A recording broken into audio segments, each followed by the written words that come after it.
모든 형체의 빈곤으로부터 고통받는 사람들을 구합니다 라고 하는 비전을 가지고 빵과 복음을 나누고 있는 희망친구 기아대책의 회장님을 만나서 잠시 대화를 나누는 그런 시간을 갖게 되었습니다. 그분은 이제 기아대책의 회장으로 헌신하기 전에는 IT 회사의 사장으로 사업을 하시던 분이었습니다. 그동안 기아대책의 후원자로서 후원을 하다가 이제 회장으로 부르심을 받게 됩니다. 처음에는 선뜻 응할 수 없었다고 합니다. 왜냐하면 이제 주주 되신 분들도 또 설득해야 되고 또 자신의 사업을 정리한다는 것은 그렇게 쉬운 일이 아니었기 때문입니다. 왜냐하면 이 기아대책 회장으로 섬기기 위해서는 이중직을 가지고 있어서는 안 되기 때문에 자신의 그런 사업들을 정리해야 했기 때문입니다. 어느 주일 예배하면서 몇 년 전 딸과 함께 기아대책에 대한 헌신에 대한 이야기를 나눈 것이 생각이 났습니다. 사실 교회 장로였지만은 그렇게 주일 예배가 기다려지지도 않았고 또 목사님의 설교에 은혜를 받거나 아니면은 영적인 어떤 감동을 받는 일이 없었다고 합니다. 그런데 그날은 유난히 하나님의 은혜가 컸습니다. 주변 성도들에게 부끄러울 정도로 주체 없는 눈물이 흘러내렸습니다. 이것은 그분이 경험하지 못한 거였습니다. 그러면서 구원의 은혜가 생각났습니다. 그리고 내가 구원받은 은혜를 가지고 어떻게 해야 되는가? 내가 이 기아대책의 회장으로 부름을 받았는데 내가 어떻게 헌신해야 되는가 하는 것을 생각하게 됐습니다. 그 구원의 은혜에 대해서 내가 보답하는 것이 어떤 것인가 하면서 그 희망친구 기아대책 회장으로 헌신하게 되었습니다. 오늘 예배가 여러분에도 그런 예배가 될 수 있기를 소망합니다. 예배 가운데 하나님의 구원의 은혜를 회복하고 또 우리에게는 구원의 감격도 회복되어지고 구원의 감격에 대한 눈물도 회복되어지고 또 헌신도 회복되어지는 그런 예배가 우리 가운데 일어날 수 있기를 소망합니다. 이스라엘 백성들은 10가지 재앙을 통해서 하나님의 능력을 목격하게 됩니다. 유월절 어린 양의 피로 죽음을 넘어서는 기적을 경험하기도 했습니다. 그런 이스라엘의 시간이 지나면 이 구원에 대한 감격, 은혜 이것을 잊고 유지하지 못할 것을 하나님은 알고 계셨습니다. 그래서 하나님께서는 출애굽한 이스라엘 백성들이 가나안 땅에 들어가서 무엇을 해야 되는지에 관하여 말씀을 하십니다. 그리고 또한 구원받은 은혜를 가지고 광야의 길을 가면서 그들이 어떻게 그 광야의 길을 가야 되는지에 대해서 말씀을 하고 있습니다. 여러분, 이것이 우리에게 주는 매우 중요한 교훈들을 가지고 있다는 것입니다. 하나님께서 우리를 구원하시면은 그것이 끝난 것이 아닙니다. 우리는 그 구원의 은혜를 유지해야 됩니다. 그리고 그 구원의 은혜를 계속해서 누리는 자들로 살아가야 하기 때문입니다. 그러면 오늘 우리가 읽었던 말씀은 우리에게 이 세 가지를 이야기해 주고 있습니다. 첫째는 구원의 은혜에 어떻게 반응해야 되는가 하는 것입니다. 그것이 예배라는 것입니다. 또한 이 구원의 은혜를 우리가 계속해서 유지해야 됩니다. 바로 그것이 말씀에 대한 순종입니다. 그리고 구원의 은혜 안에서 우리가 계속해서 머무르고 살아가야 되는데 그것이 바로 하나님과 동행하는 것에 있다는 것을 우리에게 말씀하고 있는 것입니다. 여러분, 우리는 하나님의 은혜로 구원받았습니다. 그런데 어느 한순간부터 여러분 어떻습니까? 그 구원의 감격이나 떨림이 사라지게 됩니다. 예배와 순종은 형식이 되어집니다. 그리고 우리에게 부담스러운 것으로 나타나기도 합니다.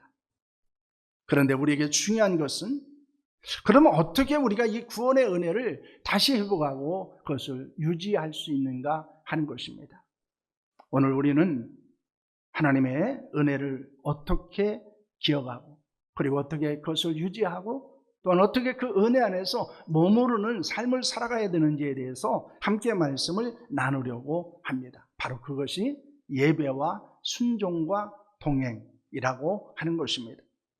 첫째로 구원의 은혜에 대한 반응은 예배라는 것입니다. 오늘 12절과 13절 말씀인데요, 함께 하겠습니다. 너는 태에서 처음 난 모든 것과 내게 있는 가축에 대해서 처음 난 것을 다 구별하여 여호와께 올려라. 그것은 여호와의 것이니라. 나귀의 첫 새끼는 다 어린 양으로 대속할 것이요 그렇게 하지 아니하려면 그 목을 꺾을 것이며 내 아들 중 처음 난 모든 자는 대속할지니라 라는 말씀을 하고 있습니다. 이스라엘 백성들이 가나안 땅에 들어가서 해야 될 일에 대해서 하나님은 말씀하고 있습니다. 그것은 태에서 처음 난 모든 것을 하나님께 돌리라 라는 것입니다. 사람의 장자도 가축의 첫 새끼도 모두 하나님의 것이기 때문입니다. 여러분, 그 이유는 무엇 때문일까요? 그것은 하나님께서 애굽에서 장자가 죽어가던 그 밤에 이스라엘 백성들의 장자들을 어린 양의 피로 생명을 보존했기 때문이었습니다. 그 생명은 그렇기 때문에 자기의 힘으로 얻은 것이 아니었습니다. 그것은 하나님의 은혜로 주어진 것이기 때문입니다. 그렇기 때문에 하나님께서는 그 장자를 하나님께 드리라고 말씀하신 것입니다. 따라서 첫 것을 드린다는 행위는 단순히 종교적인 의식만을 이야기하는 것이 아닙니다. 이것은 신앙의 고백입니다. 하나님이 나를 구원하셨다는 것, 그리고 하나님이 내 생명을 지켜주셨다는 것에 대한 고백이 바로 첫 것을 드리는 것으로 나타납니다. 그러므로 이 고백은 이것입니다. 내 생명은 내 것이 아닙니다. 내가 가진 모든 것의 주인은 오직 하나님이십니다 라고 하는 고백이 바로 이 첫 새끼 장자를 하나님께 드리는 것으로 나타나게 되는 것입니다. 여러분, 우리에게 있어서 그 고백은 무엇일까요? 그것은 예배와 헌신이라는 것입니다. 구약에서 첫 새끼를 드리는 것이 제사였다면 오늘 우리가 드려야 되는 것은 바로 하나님께 예배하는 것입니다. 그래서 이 예배라는 것은 구원의 감격에 대한 영적인 반응이라고 말할 수 있습니다. 그것은 우리의 시간의 첫자리를 드리는 것이고, 우리의 마음의 첫자리를 드리는 것이고, 우리의 물질의 첫자리를 드리는 것입니다. 새벽 기도회는 하루의 첫 시간을 하나님께 드리는 것입니다. 주일은 한 주의 첫날을 하나님께 드리는 것입니다. 히브리서는 첫 열매를 하나님께 드리는 것입니다. 이스라엘 백성들은 애굽에서 받아 나온 금과 폐물들을, 의복들을 가지고 있었습니다. 그런데 그 재물을 그들은 다르게 사용했던 것들을 우리는 보게 됩니다. 첫 번째 사용한 것은 그것으로 금송아지 우상을 만든 것입니다. 또 하나는 그것을 가지고 하나님의 성막을 지었던 것들을 우리에게 보여주고 있습니다. 하나님은 은혜로 주신 것을 가지고 그들이 무엇을 했느냐라고 하는 것은 그들의 영성을 보여주고 있다는 것입니다. 다른 재물이 아니었습니다. 하나님께서 은혜로 애굽 사람들로부터 받았던 귀중품이었고, 그리고 그들에게 주어진 의복들이었습니다. 근데 그것을 가지고 어떤 때는 금송아지 우상을 만드는데 그것을 사용하기도 했고, 그것을 가지고 하나님의 성막을 짓는 데 사용하기도 했다는 것입니다. 여러분, 동일한 은혜, 동일한 재물이라도 그것을 어떻게 사용하느냐, 무엇으로 해서 사용하느냐라고 하는 것이 바로 우리의 영성입니다. 구원의 은혜를 기억하는 자는 자연스럽게 하나님이 내게 주신 것을 하나님이 원하신 것에 사용하게 된다는 것입니다. 시간도, 재물도, 마음도 하나님께 드리는 자로 살아가는 것이 바로 예배입니다. 그리고 그 예배와 헌신, 그리고 그 경배는 바로 구원의 은혜에 대한 영적인 반응이라는 사실을 여러분 믿으시기를 바랍니다. 그러면 예배는 구원의 감격에서 흘러나오는 거룩한 영적인 반응입니다. 우리가 왜 좀 더 신령과 진정으로 예배하지 못할까요? 우리가 좀 더 예배에 더 온전하지 못할까요? 그것은 다른 데 있지 않습니다. 우리에게 과연 구원의 감격이 있는가? 그 감동이 지금 내 심장을 뛰게 하고 있는가를 우리는 질문해 볼 필요가 있습니다. 지금 나는 시간의 첫자리, 마음의 첫자리를 하나님 앞에 드리고 있습니까? 아니면 구원의 감격을 잃어버리고 우리는 하나님이 주신 것을 내 마음대로, 내 뜻대로 사용하며 살아가고 있지 않은가? 우리 자신을 돌아볼 수 있기를 소망합니다.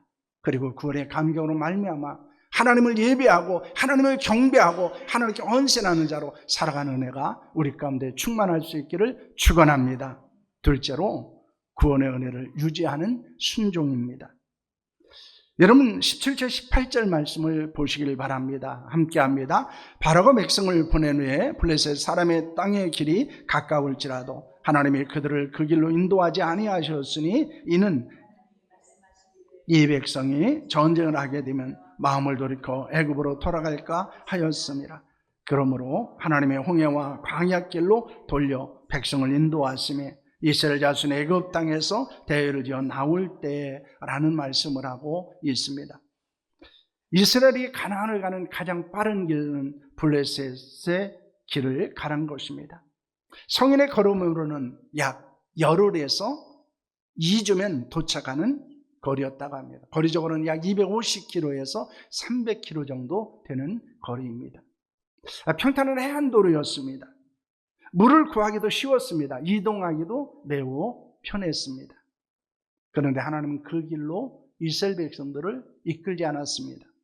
대신 시내 반도를 크게 돌아서 홍해의 길로 그들을 인도하십니다. 수개를 걸렸습니다. 거칠고 메마른 광야길이기도 했습니다. 낮에는 폭염이, 밤에는 혹한이, 그리고 먹을 것도 마실 것도 부족한 그 길로 하나님께서 인도하셨다는 것입니다. 여러분, 하나님께서 그들을 돌아가는 길로 인도하신 것은 무엇 때문이라고 말씀하고 있습니까? 블레셋과 전쟁을 하게 되면 마음이 무너져서 애굽으로 돌아갈 것을 염려하셨기 때문입니다. 우리도 살아가면서 이런 경험을 할 때가 너무나 많이 있습니다. 왜 이 길이 막혀 있을까? 왜 이렇게 오래 걸릴까? 때로는 왜 하나님은 쉬운 길이 있는데 이렇게 어려운 길로 우리를 인도할까? 좀 더 빠른 길이 있음에도 불구하고 하나님께서는 우리를 왜 돌아가는 길로 인도하실까 하는 것입니다. 그런데 오늘 말씀에 우리에게 매우 중요한 것을 말씀하고 있습니다. 때로는 하나님이 이 길을 막으시는 것은 우리를 버리셨기 때문이 아니라는 것입니다. 우리를 보호하시기 때문입니다. 그리고 광야는 고난의 장소이기도 하지만은 동시에 하나님을 배우는 학교이기도 하다는 것입니다. 우리의 교만이 깎이는 것입니다. 우리 자신의 확신이 무너지는 곳이 광야입니다. 그리고 하나님만을 붙들고 하나님만을 의지하는 법을 배워야 되는 것이 광야였기 때문입니다. 그래서 하나님께서는 이스라엘 백성들을 광야의 길로 인도해 주신다는 것입니다. 여러분, 지금 막힌 길에 서 있지 않습니까? 그 막힌 길이 혹시 하나님의 보호하심일 수 있다는 사실을 우리는 기억해야 합니다. 빠른 길이 아니라고 여러분 원망하지 않아야 합니다. 왜냐하면 하나님은 빠른 길이 아니라 항상 바른 길로 우리를 인도하는 분이기 때문입니다. 구원의 은혜를 유지하는 비결은 순종입니다. 순종은 내가 원하는 방향과 속도대로 가는 것이 아닙니다. 그런데 우리는 그렇게 가기를 원합니다. 거기에 불순종이 나타나게 됩니다. 내가 원하는 방향으로, 내가 원하는 속도로 무엇이든지 다 이루어져야 되기 때문에 때로는 우리는 하나님의 인도하심을 거부하기도 한다는 것입니다. 여러분, 그러나 우리가 그렇게 돌아가는 그 길 끝에서 우리는 고백하게 됩니다. 돌아가는 것도 은혜였고 막힌 길도 은혜였고 멈추게 하신 것도 은혜였다는 사실을 우리는 고백하는 줄로 믿으시기를 바랍니다. 여러분, 하나님이 인도하신 방향과 속도에 맞추는 것이 순종이라는 사실을 여러분 기억할 수 있기를 축원합니다. 우리가 하나님의 은혜를 계속해서 유지하기 위해서는 어떻게 해야 됩니까? 말씀에 순종해야 한다는 것입니다. 우리가 말씀에 순종할 때 우리는 하나님의 은혜를 계속해서 누리게 되어지고 그리고 그 은혜의 충만함을 경험한다는 사실을 여러분 믿으시기를 바랍니다. 세 번째로는 구원의 은혜 안에서 살아가는 것이 동행이라는 것입니다. 우리가 구원의 은혜 안에서 살아가기 위해서는 하나님과 동행해야 된다는 사실을 말씀하고 있습니다. 21절과 22절 말씀인데요, 함께 하겠습니다. 여호와께서 그들 앞에서 가시며 낮에는 구름 기둥으로 그들의 길을 인도하시고 밤에는 불 기둥으로 그들에게 비추사 낮이나 밤이나 진행하게 하시니 낮에는 구름 기둥 밤에는 불 기둥이 백성 앞에서 떠나지 아니하시니라 라는 말씀을 하고 있습니다. 이스라엘 백성들이 애굽에서 나와서 첫 번째 머무른 곳은 숫곳입니다. 그리고 그들은 숫곳을 떠나서 에담에 이르게 됩니다. 여러분, 그때 어떤 일이 일어났다고 성경을 말씀하고 있습니까? 낮에는 구름 기둥이, 밤에는 불 기둥이 백성들과 함께하고 인도했다라고 말씀하고 있습니다. 광야는 어두운 곳입니다. 길이 보이지 않는 곳입니다. 먹을 것도 마실 것도 부족한 곳입니다. 그런데 하나님은 그 광야에서 그들에게 설명만 하지 않으셨습니다. 그들의 앞서가셨습니다. 그리고 그들을 떠나지 않으셨습니다. 그리고 그들을 인도하셨습니다. 여러분, 하나님은 광야의 길을 가는 우리와 동행하시는 줄로 믿으시기를 바랍니다. 이스라엘 백성들에게 구름 기둥과 불 기둥이 있었다면 오늘 우리는 어떻게 하나님의 인도를 경험할 수 있게 됩니까? 우리에게는 구름 기둥과 불 기둥은 무엇입니까? 하나님은 어떻게 우리와 동행하십니까? 그리고 우리의 삶을 어떻게 인도하십니까? 그 첫째는 하나님의 말씀입니다. 둘째는 기도의 응답입니다. 셋째는 성령의 감동입니다.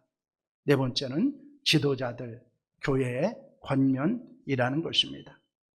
광야에서 이스라엘 해야 할 일은 단순했습니다. 구름 기둥이 움직이면 움직이는 것입니다. 머물면 머무는 것입니다. 하나님의 은혜를 계속 유지하는 것은 복잡하지 않습니다.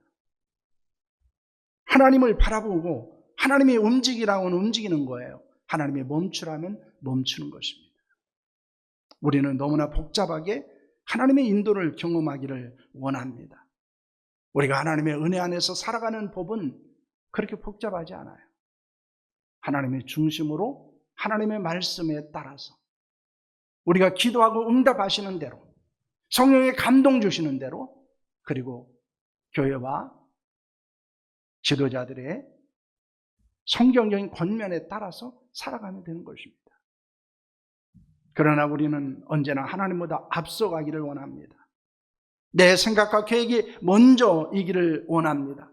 기도하기보다도 먼저 결정합니다. 그리고 하나님이 도와주시기를 원합니다. 그런데 지금 우리의 삶에서 중요한 것은, 그리고 나를 이끌고 있는 것은 무엇인가 하는 것입니다.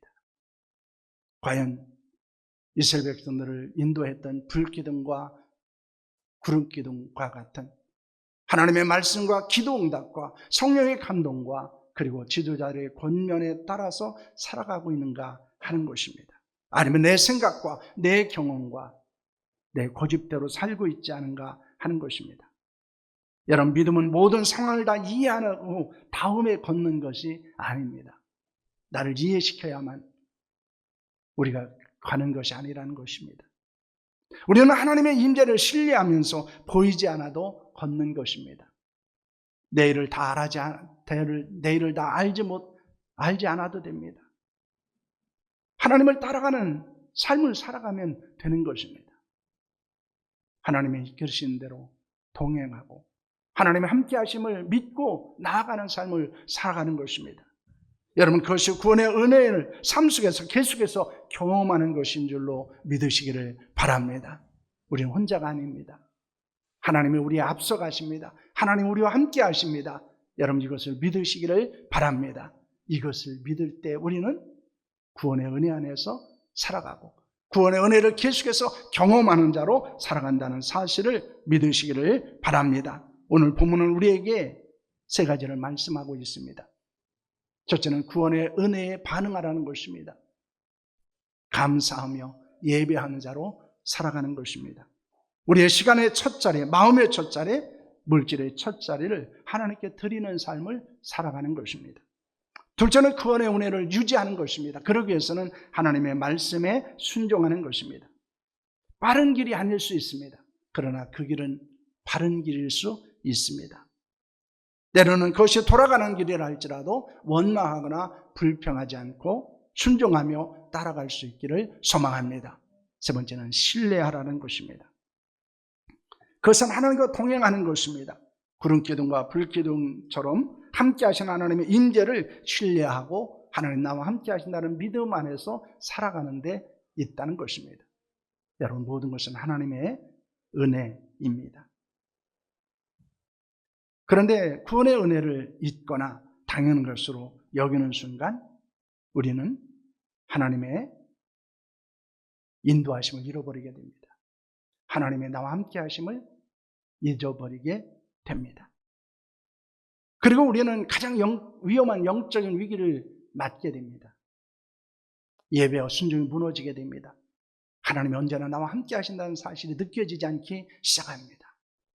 나 혼자인 것 같고 두려움과 불안이 우리의 삶을 엄습하기도 합니다. 그러나 구원의 은혜를 기억하는 자는 예배 안에서 헌신을 고백하게 됩니다. 순종 안에서 하나님의 보호를 경험하게 됩니다. 동행 안에서 광야의 길을 걸어갈 수 있는 줄로 믿으시기를 바랍니다.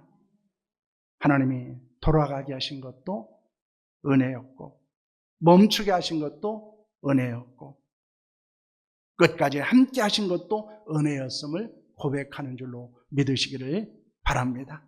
구원의 은혜를 기억하면서 예배하고 순종하며 하나님과 동행하는 성도들이 될 수 있기를 축원합니다.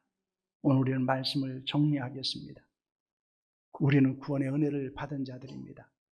그 구원의 은혜에 대한 거룩한 반응은 뭐라고요? 예배입니다. 그리고 그 구원의 은혜를 우리가 계속해서 유지할 수 있는 것은 무엇에 있습니까? 순종에 있습니다. 그 구원의 은혜를 우리가 계속해서 누리며 살아갈 수 있는 것은 어디에 있습니까? 하나님과 동행하는 데 있습니다. 여러분, 이것을 잊지 않으길 바랍니다. 예배와 순종과 동행, 이것은 우리가 하나님의 은혜 안에서 더 풍성한 하나님의 은혜를 누리며 살아가는 길이라는 것을 기억할 수 있기를 원합니다. 그리고 우리는 구원받은 자로서 예배하고 순종하고 하나님과 동행하는 자로 살아갈 수 있기를 축원합니다. 기도하겠습니다.